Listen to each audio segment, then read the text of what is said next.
Woza nendlebe ngize nendaba allegedly. Ngiyabona ukuthi abantu bahlekisa ngalento kaBabuncamalala nale comment uma uzoyilandela i-original video la ngithegwe khona kule comment ufike uyolalela laphayana uzofika uqonde ukuthi yini le ngenza ngiphendule kule comment.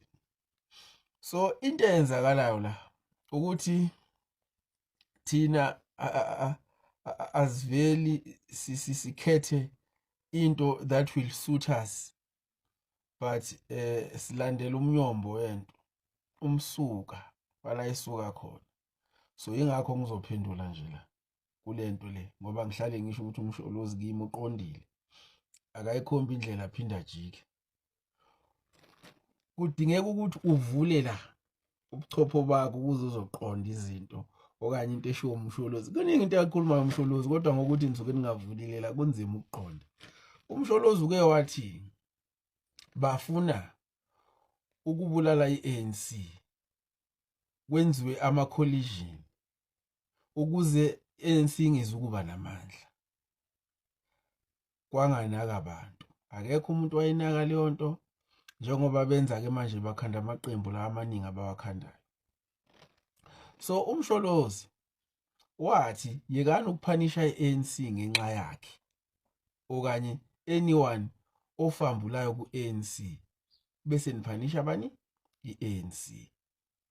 So with an intention yokuthi yena uzophusha ukushintsha indlela i-ANC yenza ngayo izinto from within, even though ayebona ukuthi yena uyahluleka all along njengoba wayezama esewu-president wahluleka. So manje ngokubuka ukuthi uyahluleka ukwenza lokho wavula i-MK. Ukuvula i-MK kwakhe ku-expose uCyril Ramaphosa njengoba ehlala ethi i-ANC kaCyril Ramaphosa original ANC yayingeke ihlangane ne-NP. If you understand that i-ANC yangempela yayingeke ihlangane ne-NP ukucindezela abantu bakithi, then it would mean ukuthi there was no use for i-ANC yangempela to go and fight apartheid. If kuwukuthi at the end the very same ANC will also join hands with the NP okuyona ecindezela abantu bacindezele na besebenze nabo ukucindezela abantu. So uma ngabe ungaqondi lokho ke wena vele will make a mockery of this situation, but thina esiqondayo siyazi ukuthi i-ANC yangempela yayingeke isebenze ne-NP njengoba i-ANC of Ramaphosa isebenza ne-DA ukucindezela abantu ukuthi into uyabona abantu base-KZN 45% voted for i-MK party icindezelwe i-DA incedisana ne-ANC. So uma ngabe ungeke uqonde lokho vele will make a mockery of whatever that umsholozi is saying.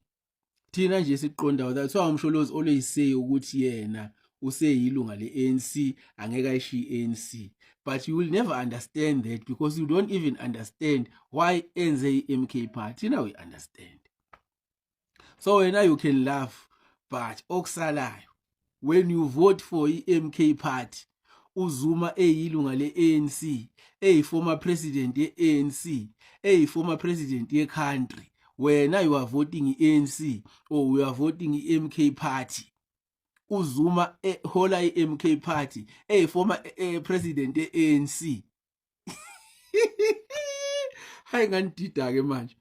uZuma akafuni ukushiya i-ANC. Angithi into enisho nani leyo? uZuma ufuna ukubuyela ku-ANC. Angithi into enisho nina leyo? uZuma uyi-former president ye-ANC, uyi-former president ye-country, uvula iqembu ekuyi-MK manje. Wathini yena? Wathi votelani i-ANC niyeke ukuthi ubani wenza ukuthi. uZuma wenza ukuthi ninaqhubekani votela i-ANC. Uthini manje?